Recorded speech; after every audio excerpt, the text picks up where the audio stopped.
Well, welcome to this edition of the 700 Club. You know, there was a grand jury in Pennsylvania that issued an indictment against the Catholic Church that's simply shocking.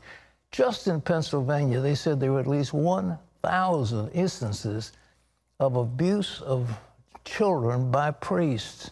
Just think of that. The priests are in a position of authority, and this was all covered up by the Catholic bishops. This is a stain on a great church, and they've got to clean that thing up as fast as they can.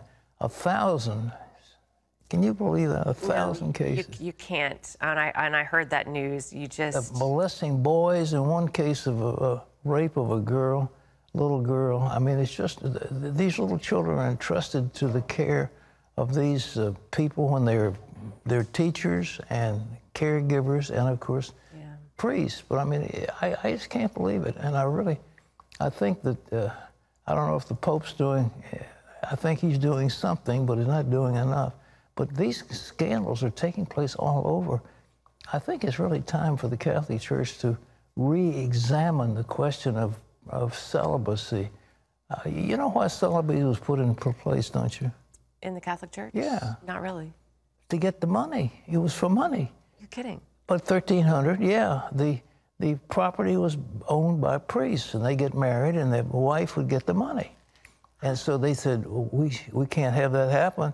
We want these priests not to have wives, and therefore we get the money. Well, I mean, I thought it was all about devotion to God. Oh, devotion to God, nothing. It was having to do with money.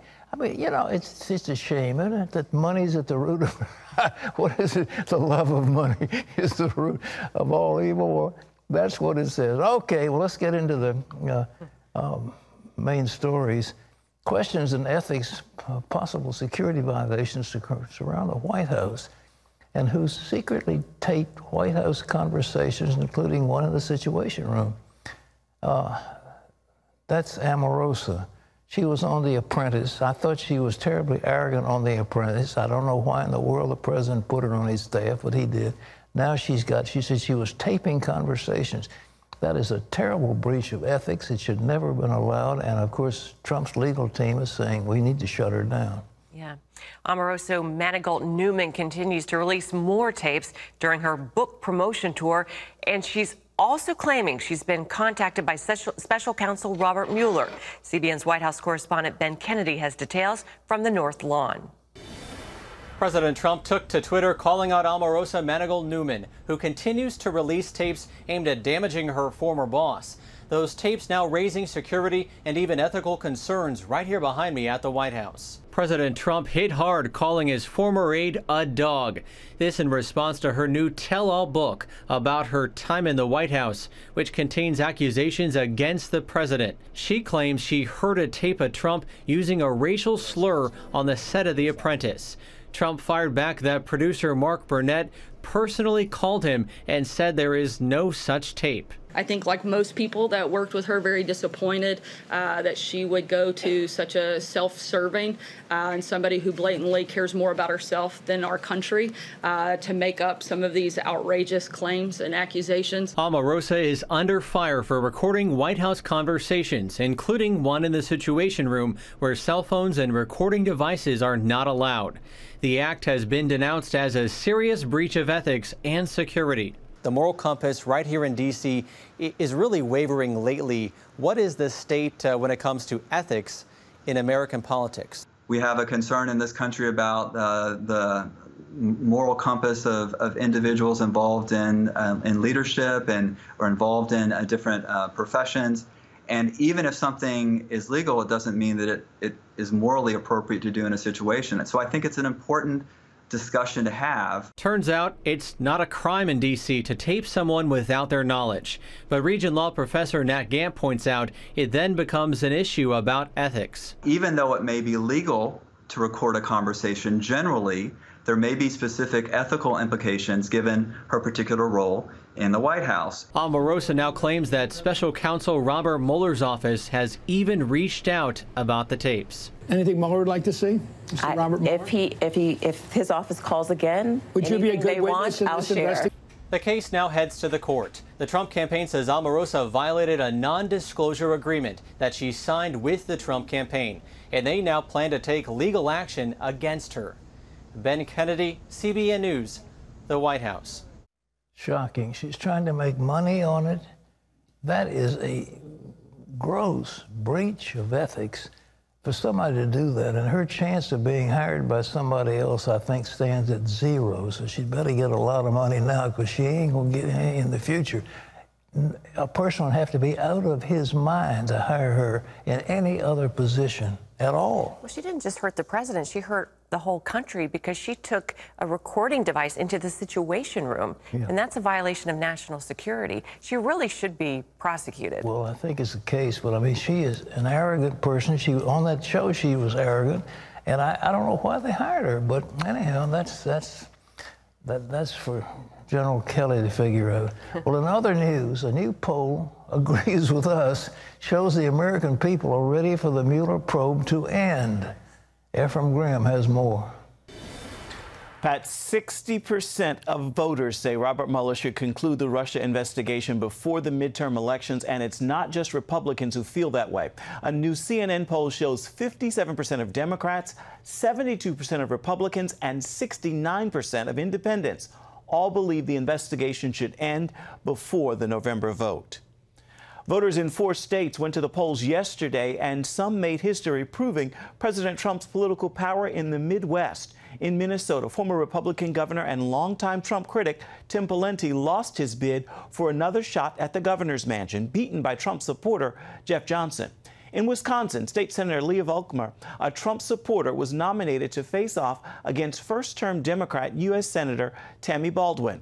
In Vermont, Democrats nominated a transgendered woman to serve as their candidate for governor this fall.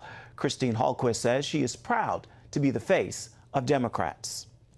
A scathing grand jury report released Tuesday accuses hundreds of Catholic priests with sexually abusing more than 1,000 children in Pennsylvania. The abuse happened over decades, and officials believe the real number of abused children might be much higher. Charlene Aaron is on this story. The bombshell report identifies more than 1,000 victims of 300 predator priests who sexually abused children in 6 Pennsylvania dioceses dating back to 1940. State Attorney General Josh Shapiro released the report Tuesday in an emotional news conference surrounded by victims, some sharing their traumatic stories in a video. When you have the priest touching you every day, you know, that's a hard memory to have. He would always have his hands on me. They targeted me because I was fatherless. The time of telling these victims to keep their truth to themselves has ended. The report accuses dozens of church leaders of covering up the abuse for decades, beginning in the mid-1950s. Priests were raping little boys and girls, and the men of God who were responsible for them not only did nothing, they hid it all for decades. In response to the report, Bishop David Zubik of the Pittsburgh Diocese is apologizing to victims. That diocese is one of the 6 named in the report. I promise to meet with any victim to apologize to them in person and in the name of the church. Outside of Pennsylvania, Washington, D.C. Cardinal Theodore McCarrick recently resigned after accusations of sexual abuse. He's the highest-ranking church official to fall, but maintains his innocence.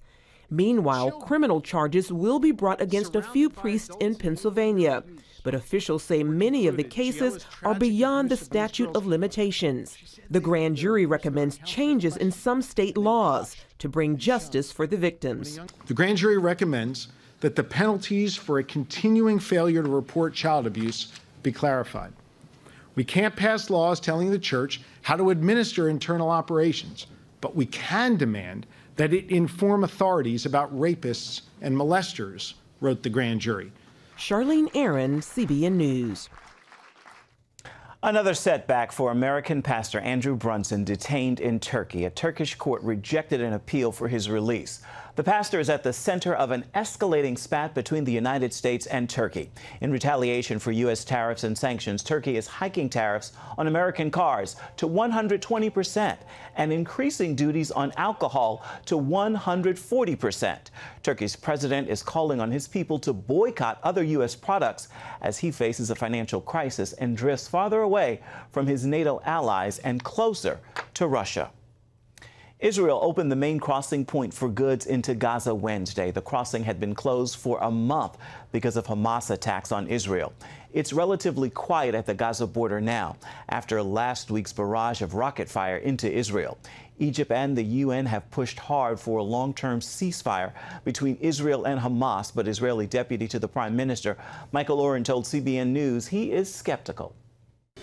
I can tell you with 100% certainty that if a ceasefire is achieved, Hamas will violate it, because that's the nature of Hamas. Hamas is a jihadist terrorist organization that's sworn to kill us. So it's in its DNA to break that ceasefire.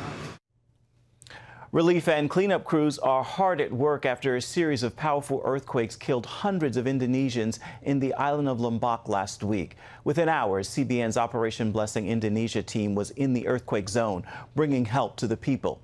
Gary Lane brings us the story. The initial quake measured 6.9 on the Richter scale. And within several days, the people of Lombok were struck with two more devastating tremors. In addition to the dead and injured, tens of thousands of people were left homeless. The island of Lombok is near Bali, a popular vacation spot. It's in the eastern region of the country along the rim of the Pacific Ring of Fire. CBN's regional director for Southeast Asia, Mark McClendon, is leading the Operation Blessing relief effort. He says people are frightened the earth may shake again. The collective trauma of 3 earthquakes in a row has caused tens of thousands of people to choose to sleep outdoors. Nobody wants to sleep inside. Even the largest hospital on the island now is on the brink of collapse, and all of the patients are in the parking lot under tents. And it's into this situation that Operation Blessing doctors and nurses have come to bring medical help and relief. This man, named Bori, came to an Operation Blessing base camp looking for help. An OB medical team responded immediately and were shocked to find hundreds of people in the village of Gorong Anyur in desperate need of medical attention. A third earthquake destroyed almost every house in the village, leaving many people traumatized and wounded. The entire village is now sleeping outside. But the Operation Blessing team didn't just bring doctors to bandage the wounds and medicines to take away pain and sickness. They also brought hope and trauma relief. I felt so sorry because no medical help had come for my village. So I finally went to find help. I am so happy and deeply thankful for the team that came to our village today. McClendon says more help is on the way. More medical teams, blankets, food, water, tarps, everything that we can do and share to help ease the suffering of these people on the island of Lombok. Gary Lane, CBN News. So hard to believe. 3 consecutive earthquakes. But Pat, good to see Operation Blessing at work in the heart of it all. When that tsunami hit Banda Aceh, we were the first ones there. We had a boat that came in with relief supplies, and it was all Muslim area, but we were a Christian organization to take care of those people, and we were there on the scene. Right now, the devastation is terrible. 387,000 live in tents. Death toll is now 439. 67,000 houses have collapsed. 553 school buildings have collapsed. It was a terrible, terrible tragedy. And Operation Blessing right now has shipped in about half a ton of medicines and emergency supplies that arrived in the capital city and is being arrived in the following day. OB is sending more medical and teams, blankets, food, water, and plastic tarps to ease the suffering, and they're to help every way they can. If you want to help Operation Blessing, it's the International Relief Disaster Fund. It's 800-700-7000 or cbn.com. Operation Blessings Disaster Relief Fund, CBN Center. It's easy to remember, but in your name, we're there helping those who suffer. And, you know, this earth we live on seems to to be in a state of shock right now. It's convulsing against us, and of course that's in the ring of fire. You know, Indonesia is in the middle of a real seismic bone. You can see that ring of fire, how it goes from Indonesia, from New Zealand, all the way around. And when that thing starts to move, it's like those Pacific plates are moving up against the land plates all over. And these earthquakes, they don't have to shift very far to bring about great devastation.